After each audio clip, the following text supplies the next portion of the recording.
সুপ্রিয় দর্শক আসসালামু আলাইকুম। আশা করি সকলে ভালো আছেন। রাজনগর এক্সপ্রেসের নতুন একটি ভিডিওতে আপনাদের সকলকে স্বাগতম। সম্মানিত দর্শক, আমি এখন অবস্থান করছি শরীয়তপুর জেলার নড়িয়া থানাধীন সাতগুড়িয়াকান্দি গ্রামে। আমার নিজ গ্রামের বাড়ি। এটা হচ্ছে আমার গ্রামের বাড়ির চিত্র। একটু দেখেন, আসলে আমার বাড়ির এখানে কোনো বাউন্ডারি নেই, রাস্তার সাথে একেবারে বাড়ি। এটা হচ্ছে ফাঁকা জায়গা।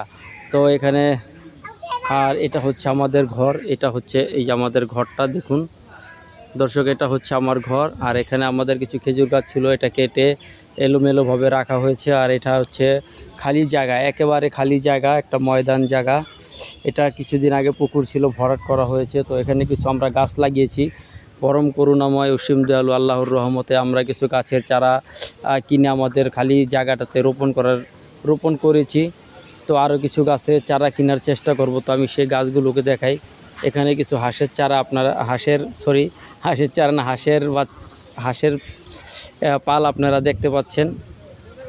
সেগুলো দেখেন, এই যে হাঁস, অনেকগুলো হাঁস। এই হাঁসগুলো সব সময় এখানে থাকে। এই হাঁসগুলো দেখুন দর্শক। কথার ভিতরে যদি কোনো ভুল ভ্রান্তি হয়ে থাকে ক্ষমা সুন্দর দৃষ্টিতে দেখবেন। আসলে মানুষ মাত্রই ভুল হতেই পারে। তো সেরকম আমিও তো মানুষ, আমি তো আর ব্যতিক্রম নই। প্রত্যেকটা মানুষের মতো আমারও ভুল ভ্রান্তি থাকতে পারে। তো ক্ষমা সুন্দর দৃষ্টিতে দেখবেন দর্শক। এটা হচ্ছে আমাদের গাছের চারা। এই গাছের চারাটা কালকে আমরা রোপণ করেছিলাম। ফুল গাছের চারাটা দেখাতে পারিনি। তো এটা আমরা যখন কিনেছি তখন বলে দিছিল এটা ফজলিয়াম। তো দর্শক, গাছের চারাটা কেমন হয়েছে আপনারা কমেন্টে জানাবেন। আর দোকানদার যা বলেছে যদি ফজলিয়াম হয় অবশ্যই ভালো হবে। আপনারা দোয়া করবেন এটা যাতে ফজলিয়ামই হয়। আর এই আমরা যখন ব্লগ করি তখন অবশ্যই এই গাছে কীরকম আম হয় সেগুলো আপনাদের একসময় দেখাবো। তো এটা হচ্ছে পাশের বাড়ির একটি চিত্র। দেখেন, এটা হচ্ছে ডোবা একটা। আর এখানে কিছু গরু পালে, গরু ঘর রয়েছে। তো আমাদেরটা এরকম ডোবা ছিল, তো আমরা বালু ফেলে ভরাট করে দিয়েছি। তো আরেকটি গাছ লাগিয়েছি, এটা হচ্ছে হিমসাগর আম গাছ।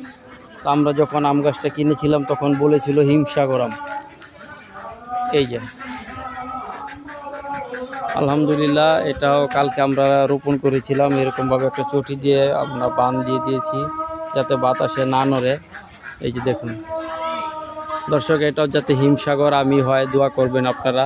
আরও কিছু গাছ লাগিয়েছি, সেগুলো দেখাবো।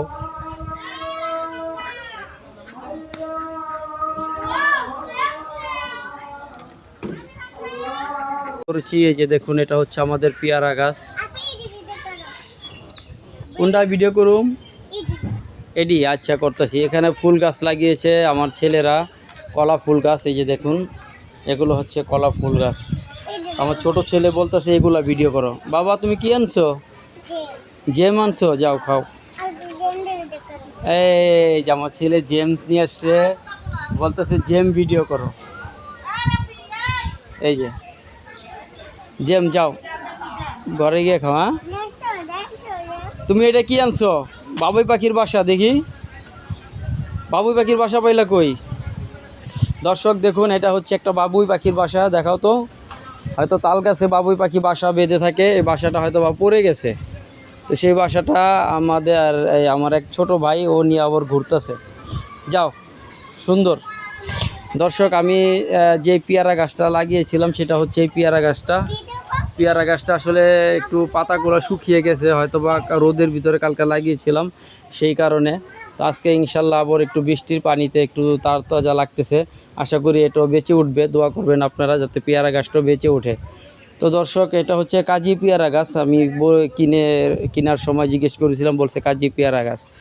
তো এরপরে আমি দেখাবো একটা লিচু গাছ লাগিয়েছিলাম, আমি সেটাও দেখাই।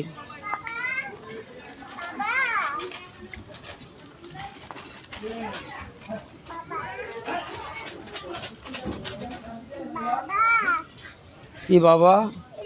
দর্শক, এটা হচ্ছে লিচু গাছ। এই লিচু গাছটা আমরা কালকে কিনেছিলাম। এই যে লিচু গাছটা দেখুন, এটা হচ্ছে বোম্বাইয়া লিচু। এটা দিনাজপুরের বোম্বাইয়া লিচু, এইটা বলে আমাদের কাছে বিক্রি করেছে। এখন জানি না ফলন ধরলে কি হয়। আপনারা দোয়া করবেন যাতে যেটা বলেছে সেটাই হয়। ইনশাল্লাহ বোম্বাইয়া লিচুই হয়। এটা হচ্ছে লিচু গাছ। তো লিচু গাছ আরও কিনবো, আরও কিছু গাছ কেনার বাকি আছে, সেগুলো কিনতে পারিনি। অবশ্যই দোয়া করবেন, আমরা কিনবো। আর দর্শক, এটা হচ্ছে একটা মুরগির খোয়ারটা আমি ফুল কমপ্লিট করতে পারি নাই।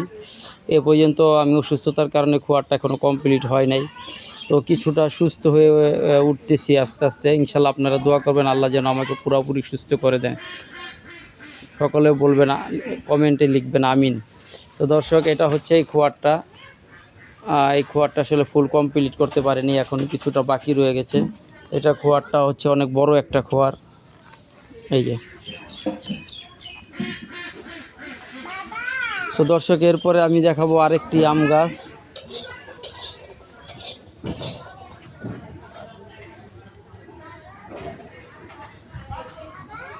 আরেকটি আম গাছ দেখাবো, এটা হচ্ছে 12 মাসি আম। এটা দেখুন, আম গাছের চারাটা মাত্র কালকে কিনে আনছি, অথবা এটা আমের মুকুল আছে। এই যে দেখেন আমের মুকুল, এদিকেও আছে আমের মুকুল আছে। এটা হচ্ছে 12 মাসি আম, কারণ এখন আমের সিজন প্রায় শেষ পর্যায়ে, তারপরও এটার ভিতরে আমের মুকুল ধরে আছে। এটা খুব একটা অসম্ভব, এরকম সচরাচর আম গাছ পাওয়া যায় না। এটা হচ্ছে আমের মুকুল ধরে আছে, এটা হচ্ছে 12 মাসি আম। তো এরপরে দর্শক, আরেকটি পেয়ারা গাছ দেখাবো। এই পেয়ারা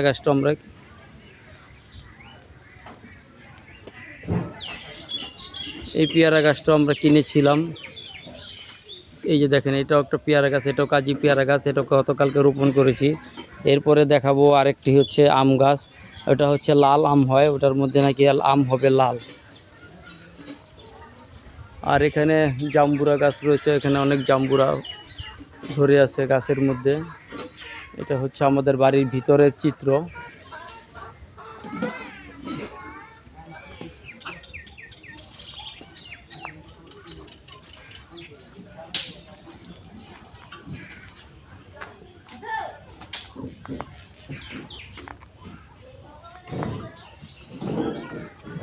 দর্শক, এখন আমি ধীরে ধীরে এগিয়ে যাচ্ছি। আমার যেই লাল আম গাছটা লাগিয়েছিলাম, এটার আম হবে লাল। এটা ফলন ধরলে লাল হবে। এটা দোকানদার বলেছিল এটা ফলন হবে লাল, যখন আম হবে তখন লাল হবে। তো এটা হচ্ছে লাল আম গাছের চারা, এটাও কালকে রোপণ করেছি। দর্শক, আপনারা দোয়া করবেন যাতে দোকানদার যেটা বলেছে সেটাই ইনশাল্লাহ হয়ে যায়, যাতে আমগুলো লাল হয় এবং ফলনটা খুব ভালো হয়। দর্শক, আমার রোপণ করা গাছ সবগুলোই আপনাকে দেখালাম। তো ভিডিওটি কেমন হলো অবশ্যই কমেন্টে জানাবেন। ভালো লাগলে একটি করে লাইক করবেন এবং শেয়ার করে দিবেন। আর এগুলো তো আপনাদেরকে আগে দেখিয়েছিলাম, আমাদের মিষ্টি কুমড়া গাছের চারা এবং দুন্দুল গাছ। দর্শক, ভালো থাকবেন, সুস্থ থাকবেন। আসসালামু আলাইকুম।